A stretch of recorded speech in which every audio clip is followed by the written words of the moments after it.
Di setiap pagi mentari berseri, Kau hadir membawa cahaya suci. Dengan ilmu dan hikmah yang dalam, Ustadz guru kami belajar bersamamu.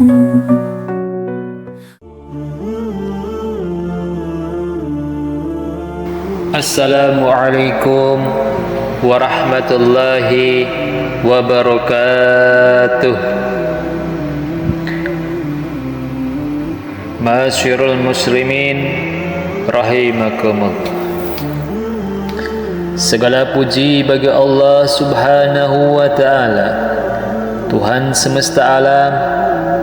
Salawat serta salam kita haturkan kepada junjungan kita Nabi besar Nabi Muhammad sallallahu alaihi wasallam beserta keluarganya, para sahabatnya, dan seluruh pengikutnya, termasuk kita, semoga menjadi umatnya hingga akhir zaman. Hadirin yang dirahmati Allah, pada kesempatan kali ini izinkan saya menyampaikan sedikit tentang sirah nabawiyah, yakni kisah hidup Nabi Muhammad sallallahu alaihi wasallam yang merupakan teladan sempurna bagi kita semua. Kelahiran Nabi Muhammad sallallahu alaihi wasallam. Nabi Muhammad sallallahu alaihi wasallam lahir pada tahun 570 Masehi di kota Mekah. Di tengah-tengah kabilah Quraisy, ayah beliau bernama Abdullah wafat sebelum Nabi lahir, dan ibu beliau bernama Siti Aminah meninggal dunia ketika beliau masih sangat muda belia. Nabi kemudian diasuh oleh kakeknya yang bernama Abdul Muthalib, dan setelah kakeknya meninggal, beliau diasuh oleh pamannya, yakni Abu Talib. Masa kanak-kanak dan remaja, Nabi Muhammad SAW dikenal sebagai anak yang jujur dan terpercaya. Sejak kecil beliau sudah menunjukkan sifat-sifat mulia. Ketika beranjak remaja, beliau mulai bekerja membantu pamannya sebagai pedagang. Dalam pergaulan, beliau dikenal dengan julukan Al-Amin, yang berarti orang yang terpercaya. Pernikahan dengan Sayyidah Khadijah pada usia 25 tahun, Nabi Muhammad SAW menikah dengan Khadijah binti Khuwailid, seorang janda kaya dan terpandang. Pernikahan ini membawa kebahagiaan dan ketenangan bagi Nabi. Sayyidah Khadijah adalah pendukung pertama dan terbesar dalam perjuangan Nabi di masa-masa awal kerasulan. Pengangkatan Nabi menjadi seorang Nabi, yakni menjadi Rasul maksudnya, pada usia 40 tahun. Ketika sedang beribadah di Gua Hira, Nabi Muhammad SAW menerima wahyu pertama dari Allah Subhanahu wa ta'ala melalui malaikat Jibril alaihissalam. Wahyu ini merupakan awal dan dari tugas kerasulan beliau untuk menyampaikan agama Islam kepada seluruh umat manusia, dari Jazirah Arab hingga ke negara-negara timur ataupun negara-negara barat. Perjuangan di Mekah,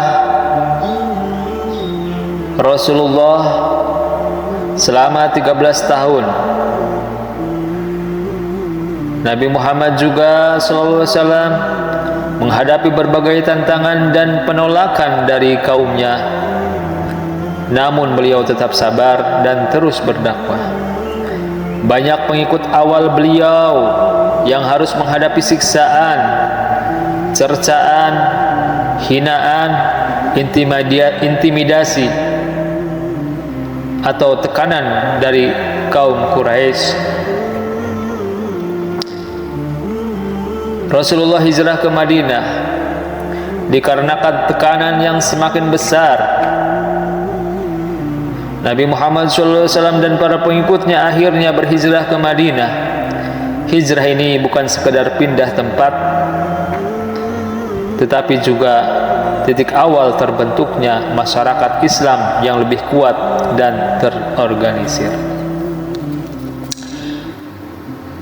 Perjuangan di Madinah. Di Madinah, Nabi Muhammad SAW membangun masyarakat berdasarkan nilai-nilai Islam.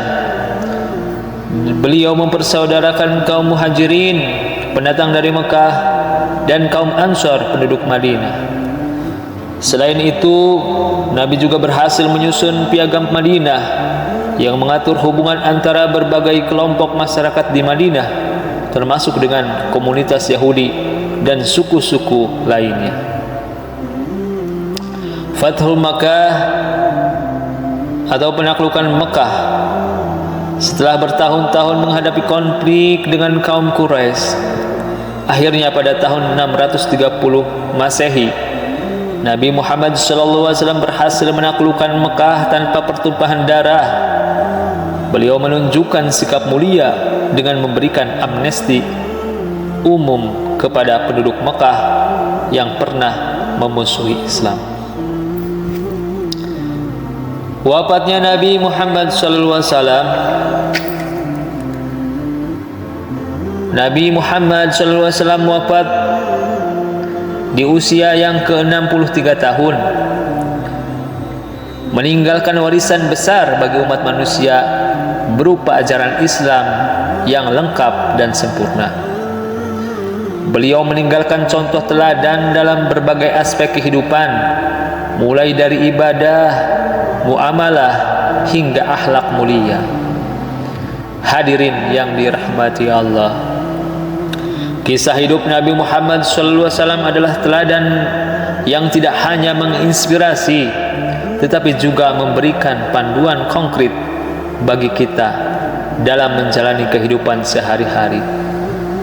Marilah kita senantiasa mempelajari dan meneladani beliau dalam setiap langkah kehidupan kita, agar kita dapat menjadi umat yang diridhoi oleh Allah Subhanahu wa Ta'ala.